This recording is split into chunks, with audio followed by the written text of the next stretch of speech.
नमस्कार। World news में आज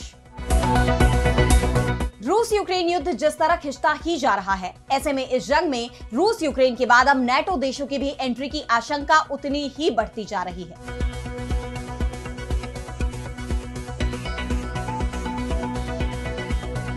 पोलैंड, रोमानिया में रूसी ड्रोन की घुसपैठ के बाद अब एस्टोनिया में रूसी फाइटर जेट्स देखे गए, जिसके बाद से तहलका मचा हुआ है। रूस पर यूरोपीय देशों का गुस्सा फूट पड़ा। फ्रांस के राष्ट्रपति इमैनुअल मैक्रों ने इसे उकसाने वाला कदम बताया है। वहीं पोलैंड ने सीमा पर लड़ाकू विमानों की तैनाती भी कर दी। तो रूस के भड़काऊ कदम से क्या जंग में कूदेगा नेटो? इस पर हम करेंगे विस्तार से चर्चा, लेकिन आइए जरा उन खबरों को भी देख लें जिन पर आगे होगी बात। गजा में 4,50,000 लोग घर छोड़ने को हुए मजबूर। उधर इजराइल को 6 मिलियन के हथियार बेचेगा अमेरिका। इजराइल के फैसले से उड़ी तुर्की की नींद। अमेरिकी राष्ट्रपति डोनाल्ड ट्रंप के बदले तेवर, चीनी राष्ट्रपति शी जिनपिंग से की बात। क्या टैरिफ के खिलाफ भारत चीन की एकजुटता से घबराए ट्रंप? जल्द ही ईरान के पास होगा परमाणु बम। अमेरिका को दिया करारा जवाब, कहा बातचीत को तैयार लेकिन दबाव नहीं है स्वीकार। और चलते चलते में देखेंगे अंतरिक्ष में ग्रहों के महासागर की खोज को। 6000 से ज्यादा नई दुनियाओं का खुलेगा राज। इन सभी खबरों पर हम विस्तार से करेंगे बात, लेकिन पहले एक नजर हेडलाइंस पर। अमेरिकी H-1B वीजा में बड़ा बदलाव। 6 लाख रुपए की जगह अब 88 लाख रुपए वसूलेगा अमेरिका। भारतीयों पर बरपेगा सबसे ज्यादा कहर। अमेरिकी राष्ट्रपति डोनाल्ड ट्रंप को कोर्ट से फिर मिला झटका। न्यूयॉर्क टाइम्स के खिलाफ दायर मानहानि मुकदमा खारिज। ट्रंप ने की थी $15 मिलियन के हर्जाने की मांग। बांग्लादेश में चुनाव को लेकर फिर उठे सवाल। इस्लामी दल कर रहे आनुपातिक प्रतिनिधित्व प्रणाली की मांग। मुख्य विपक्षी पार्टी BNP कर रही विरोध। पूर्व नेपाली पीएम ओली बोले, गोली चलाने का नहीं दिया आदेश, साजिशन हुई हिंसा। जेनजी के प्रदर्शन में हिंसा की जांच की मांग की। तो अमेरिका और यूरोप दोनों ही रूस को कमजोर करने की कोशिश कर रहे हैं, तो वहीं रूसी राष्ट्रपति व्लादिमीर पुतिन पूरे नेटो की परीक्षा ले रहे हैं। ये भी कह सकते हैं कि वो नेटो की सहन शक्ति को तौल रहे हैं, इसलिए बार बार नेटो देशों को चुनौती दे रहे हैं। पहले पोलैंड में 20 से ज्यादा रूसी ड्रोन की घुसपैठ की खबर आई। उसके बाद रोमानिया से भी इसी तरह की खबरें सामने आई। और सबसे बड़ी बात तो यह है कि नेटो इनमें से आधे से ज्यादा ड्रोन को गिराने में कामयाब नहीं हो पाया। इसके बाद डोनाल्ड ट्रंप ने भी कबूल कर लिया कि रूसी ड्रोन का सामना करने की ताकत अभी नेटो के पास नहीं है।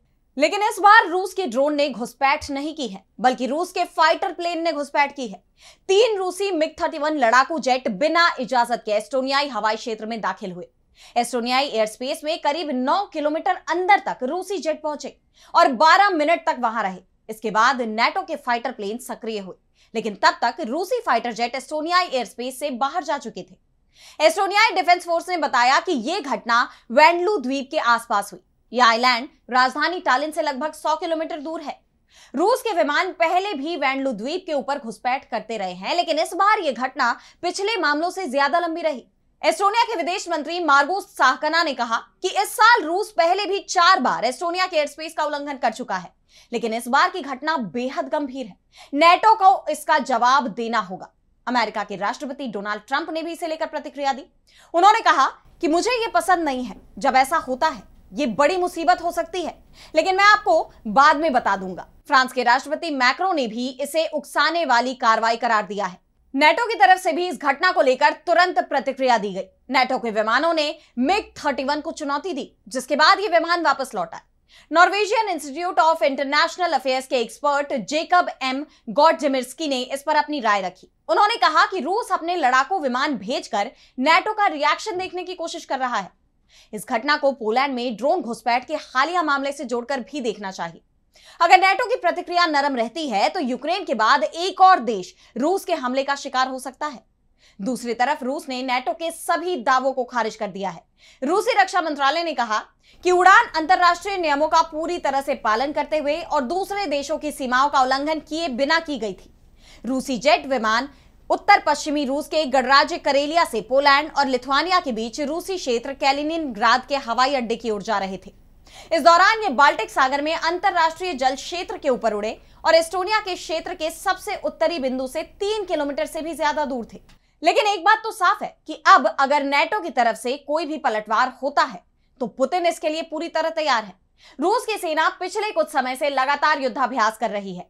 ऐसे में नेटो के एक्शन से विश्व युद्ध भी शुरू हो सकता है, जिससे बचने की कोशिश यूरोप की तरफ से लगातार की जा रही है, क्योंकि अगर विश्व युद्ध होता है तो सबसे ज्यादा तबाही यूरोप में ही मचेगी। और अब बढ़ते हैं अगली खबर की तरफ, जहां हम बात करेंगे गजा की। तो गजा में अब इजराइल अपनी पूरी ताकत से हमले बोल रहा है। हालात यह है कि बचे कुचे लोग भी अब गजा छोड़कर भागने को मजबूर हैं। पूरी तरह से ये जमीन मलबे में बदलती जा रही है। गजा की नागरिक सुरक्षा एजेंसी के मुताबिक अब तक 4,50,000 फलस्तीनी गजा शहर से भाग गए हैं, लेकिन इजराइल हमले रोकने को तैयार नहीं है, जिसके खिलाफ युद्ध विराम की मांग करते हुए संयुक्त राष्ट्र में भी प्रस्ताव पेश किया गया, लेकिन अमेरिका ने अपनी वीटो पावर्स का इस्तेमाल करते हुए उस प्रस्ताव को ही खारिज कर दिया। इस पर रूस ने दुख जताया और कहा कि जंग रोकने और नागरिकों की पीड़ा को खत्म करने में संयुक्त राष्ट्र सुरक्षा परिषद की असमर्थता बहुत दुखद और निराशाजनक है। रूस ही नहीं, कई देश अमेरिका के इस रुख की निंदा कर रहे हैं, लेकिन युद्ध विराम रोकने के बाद अब अमेरिका इजराइल को $6 बिलियन के हथियार बेचने की भी योजना बना रहा है। अमेरिकी कांग्रेस में इसके लिए प्रस्ताव भेजा गया है। यानी अमेरिका नहीं चाहता कि गजा में इजराइल का क्रूरतापूर्ण ऑपरेशन रुके। ऐसे में दोनों देशों की मंशा पर गंभीर सवाल खड़े हो रहे हैं कि क्या वाकई में इजराइल की ये जंग हमास के लड़ाकों के ही खिलाफ है, या अमेरिका और इजराइल गजा को अपने कब्जे में लेकर अपनी दूसरी ही योजना को अंजाम देना चाहते हैं, और इसके लिए वो बेकसूर लोगों की जान लेने में भी नहीं हिचक रहे। ऐसे में इजराइल और अमेरिका के खिलाफ पूरी दुनिया में गुस्सा बढ़ रहा है, लेकिन इजराइल को रोकने के लिए उनके कोई भी उपाय काम नहीं आ रहे, बल्कि इजराइल के हमलों के दायरे बढ़ते जा रहे हैं। एक साथ इजराइल कई मोर्चों पर संघर्षों से घिरा हुआ है। गजा के समर्थन में यमन के हूती विद्रोही लगातार हमले कर रहे हैं, तो वहीं कतर पर हमला कर इजराइल ने सभी मुस्लिम देशों को अपने खिलाफ कर लिया है। इजराइल के इस हमले के खिलाफ सभी मुस्लिम देश एकजुट हो गए हैं। इसके बावजूद इजराइल रुकने का नाम नहीं ले रहा और अब वो तुर्की पर भी हमले की तैयारी में दिख रहा है। वैसे इस बात की आशंका तो पहले से ही जताई जा रही थी, लेकिन अब जब इजराइल ने साइप्रस में सीक्रेट तरीके से अपने modern air defence system Barak MX को पहुंचा दिया, तो तुर्की की चिंता और बढ़ गई, क्योंकि साइप्रस और तुर्की में तो दशकों पुरानी दुश्मनी है। गौरतलब है कि बराक एमएक्स एक हवाई इंटरसेप्टर है जो 150 किलोमीटर दूर तक के खतरों को रोकने में सक्षम है। यह लड़ाकू jet, helicopter, UAV, cruise missile और सतह से सतह पर मार करने वाली मिसाइलों सहित एक साथ कई खतरों का सामना करने में सक्षम है। ऐसे में इजराइल के इस कदम ने साइप्रस की जमीन का तुर्की के खिलाफ इस्तेमाल होने की संभावना बढ़ा दी है। लेकिन अगर इजराइल ने अब ऐसा कोई कदम उठाया तो यह भी मुमकिन है कि मुस्लिम देश भी उस पर पलटवार करें, जिससे इस क्षेत्र में एक और मोर्चा खुल सकता है। और अब अगली खबर में बात करेंगे ट्रंप जिनपिंग की बातचीत की। तो चीन और अमेरिका में बढ़ते तनाव की खबरों के बीच अमेरिकी राष्ट्रपति डोनाल्ड ट्रंप ने चीनी राष्ट्रपति शी जिनपिंग से बात की। हालांकि इस बातचीत को लेकर चीन की तरफ से तो कोई आधिकारिक बयान नहीं आया, लेकिन ट्रंप ने जरूर अपने social media handle truth social पर पोस्ट कर इसकी जानकारी दी। उन्होंने बताया कि मैंने अभी अभी चीन के राष्ट्रपति शी जिनपिंग के साथ एक बहुत ही सार्थक बातचीत पूरी की है। हमने व्यापार, फेंटेनाइल, रूस और यूक्रेन के बीच युद्ध को खत्म करने की जरूरत और टिकटॉक सौदे को मंजूरी सहित कई अहम मुद्दों पर प्रगति की है। ट्रंप ने इसके साथ ही यह दावा किया कि जल्दी ही वो जिनपिंग से मुलाकात भी करेंगे और इसकी पेशकश भी जिनपिंग की तरफ से की गई। उन्होंने कहा कि मैं राष्ट्रपति शी जिनपिंग के साथ इस बात पर भी सहमत हूं कि हम दक्षिण कोरिया में एपेक शिखर सम्मेलन में मिलेंगे। मैं अगले साल की शुरुआत में चीन जाऊंगा और राष्ट्रपति शी जिनपिंग भी उचित समय पर अमेरिका आएंगे।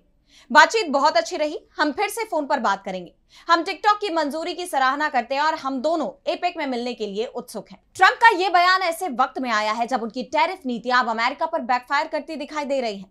जो देश कभी अमेरिका के अहम सहयोगी हुआ करते थे, आज वो विकल्प की तलाश कर रहे हैं, और इसका सबसे बड़ा उदाहरण हिंदुस्तान है। चीन में आयोजित एससीओ समिट में जिस तरह भारत, चीन और रूस की तिकड़ी दिखाई दी, उससे अमेरिका ही नहीं पूरी दुनिया को यह मैसेज मिल गया कि अमेरिका की सुप्रीमेसी अब कमजोर पड़ गई है। कोई भी देश अब तानाशाही रवैया नहीं कायम रख सकता, जिसके बाद अब ट्रंप के रुख में भी बदलाव देखा गया। पहले उन्होंने हिंदुस्तान के प्रधानमंत्री की तरफ नरम रवैया अपनाया, एक बार फिर अब वो पीएम मोदी को अपना डियर फ्रेंड कह रहे हैं। वहीं अब चीनी राष्ट्रपति को लेकर भी उन्होंने नरम रुख कर लिया है। ऐसे में माना जा रहा है कि ट्रंप अब फिर से भारत और चीन को साधने की कोशिश कर रहे हैं। लेकिन सवाल यह है कि ट्रंप को आखिर इसकी जरूरत ही क्यों पड़ी? क्या चीन और हिंदुस्तान के तेवरों के आगे अब वो बैकफुट पर आ गए हैं?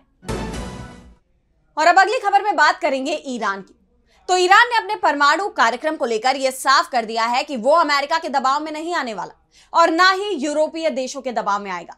परमाणु कार्यक्रम को लेकर ईरान किसी भी तरह के राजनीतिक हस्तक्षेप को मंजूर भी नहीं करेगा। ईरान के विदेश मंत्री सैयद अब्बास अराक्ची ने अंतरराष्ट्रीय परमाणु ऊर्जा एजेंसी यानी आईएईए के प्रमुख राफेल ग्रॉसी के साथ फोन पर बात करते हुए यह जवाब दिया है। इस दौरान उन्होंने यह भी साफ कर दिया कि ईरान कूटनीति और तकनीकी सहयोग को लेकर प्रतिबद्ध है, लेकिन आईएईए को भी ईरान के परमाणु संयंत्रों पर हुए अमेरिका और इजरायल के हमलों को लेकर सख्त कदम उठाना चाहिए।